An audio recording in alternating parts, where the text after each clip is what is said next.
आज हम जो टॉपिक लेकर के आए हैं साइंस का क्लास 10th का करंट इलेक्ट्रिसिटी में से दो टर्म्स हैं बहुत ही इंपॉर्टेंट और बहुत ही कंफ्यूजिंग टर्म्स हैं। बच्चे उसमें बहुत ही ज़्यादा कंफ्यूज होते हैं। चलिए हम आपको दिखाते हैं दोनों ही टर्म्स। एक है हमारे पास इलेक्ट्रिक पोटेंशियल और दूसरा हमारे पास पोटेंशियल डिफरेंस।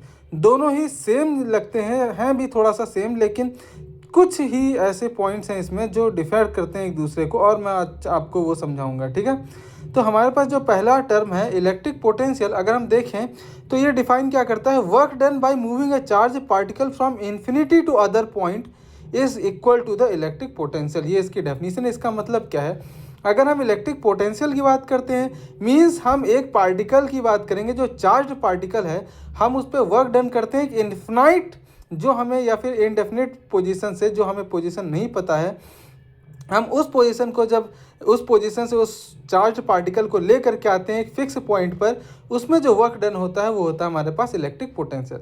लेकिन अगर हम बात करते हैं पोटेंशियल डिफरेंस की, तो यहाँ पर दोनों ही पॉइंट्स हमको फिक्स पता होते हैं जिनके बीच का हमको वर्क डन निकालना है। तो यहाँ पे जो हमारी डेफिनेशन है, between two points in an electric circuit carrying current is defined as the work done to move a unit positive charge from one point to another. अगर हम एक पॉइंट से दूसरे पॉइंट तक ले जाते हैं तो फिर पोटेंशियल डिफरेंस है।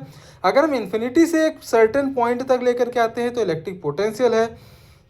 अगर हम बात करेंगे इसके फॉर्मूले की, तो V इक्वल टू W/Q हमारा फॉर्मूला हो जाएगा पोटेंशियल डिफरेंस का, और इसकी यूनिट हो जाएगी वोल्ट, या फिर हम बोल सकते हैं इसको जूल पर कूलम। अगर आपको ये क्लियर हो गया हो तो इसको लाइक और सब्सक्राइब जरूर करिएगा।